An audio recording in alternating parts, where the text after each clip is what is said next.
All right, so creatine, right? It's like everywhere you turn in the fitness world, everybody's either swearing by it, thinking about trying it, or like got that worried look on their face about it. Yeah, it's definitely one of those supplements that gets people talking. Big time. And one of the biggest things that comes up kind of out of nowhere is nosebleeds. So we are diving deep. Got to see what the science actually says. We found a blog post just from September 30th this year, so pretty recent, that breaks it down. Oh, interesting. Yeah, so that's our starting point for this deep dive. Hmm. So, real talk. Is this legit something to worry about? Or is this like another one of those gym myths that just won't die? Well, right off the bat, gotta acknowledge it's a blog post, not, some big fancy research paper. Right. But it does pull from actual studies, tries to make it easy to understand, so good place to start, I'd say. For sure. And they jump right into it, nosebleeds. Which, by the way, the article says are way more common than most people think.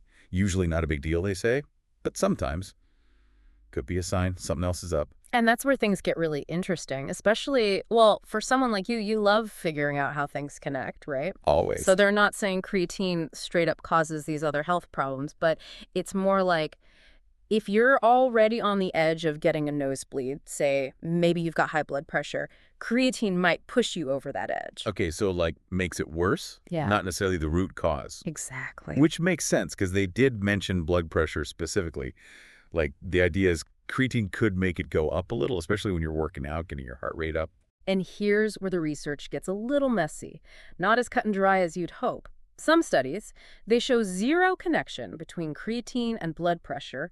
Others, there's a tiny increase. It's kind of like how people react to caffeine, Some go bonkers, some whatever. Totally. So bottom line, if blood pressure is even a slight worry, talk to the doc before you even think about creatine. Absolutely, 100%. And while we're talking about things that can trigger nosebleeds, dehydration. That came up in the article too. Makes sense because creatine pulls water into your muscles, right? Which, great for gains, but not if you're like shriveled up like a raisin inside. Yeah, totally. It's basic science, right? Osmosis. Muscles are like sponges sucking up that extra water.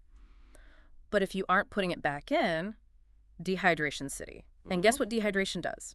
Dries you out everywhere, including those nasal passages. They get all fragile, easy to irritate. Recipe for a nosebleed. Exactly. Suddenly that harmless creatine's looking a little sus. Right.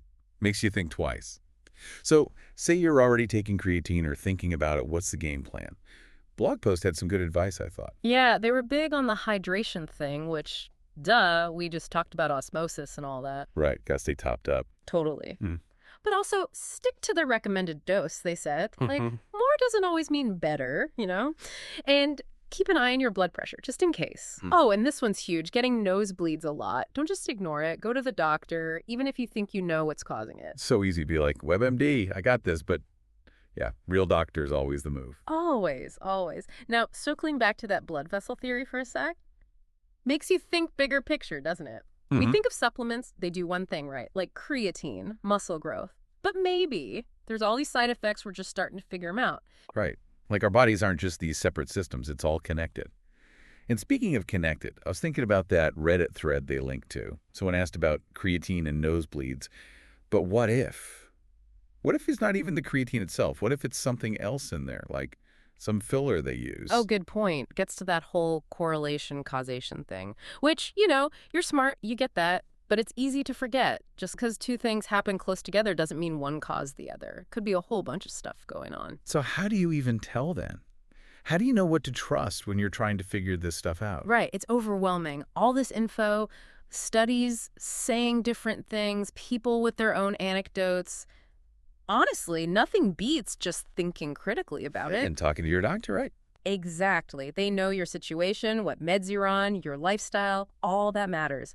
It's not one-size-fits-all advice. Because what works for one person might be a disaster for someone else. Speaking of which.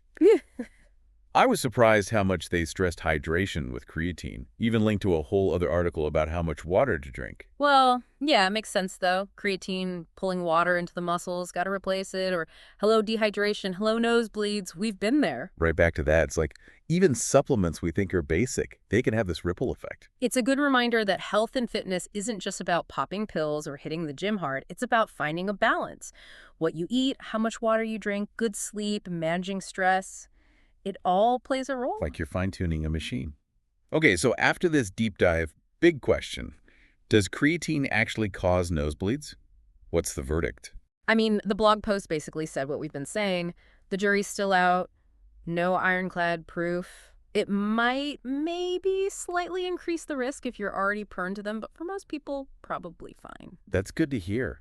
This whole conversation, though, it really makes you wonder, how much do we really know about long-term effects of this stuff, even common stuff like creatine? $1 million question right there. Like we're so focused on the right now benefits, let that down and get swole. But years later, who knows? Yeah, it's true. And the research is always changing, right? What we think is true now could be totally debunked tomorrow. It's just how science works. Exactly. Which is why it's so important to, stay curious, keep learning, don't be afraid to change your mind when new stuff comes out. Totally, totally. So for someone listening, and they're like, whoa, this is a lot, maybe even a little freaked out. What's the right way to think about all this? Supplements, risks, all that. I'd say, don't let the unknown scare you off. Let it make you more curious. If this whole creatine nosebleed thing showed us anything, it's that even simple questions can have really complicated answers. For sure. Doesn't mean we give up, just accept whatever. It means we got to dig deeper, ask those questions, be in charge of our own health. Love that. Informed, not intimidated. Exactly. So next time you hear some crazy gym rumor or someone's like, this supplement's a miracle, be a little skeptical. Yeah. Do your homework and listen to your body. It'll tell you what's up. Kind of said it better myself. You are your own best health advocate. And on that note, thanks for joining us for this deep dive into the wild world of creatine and those pesky nosebleeds. Until next time, stay curious.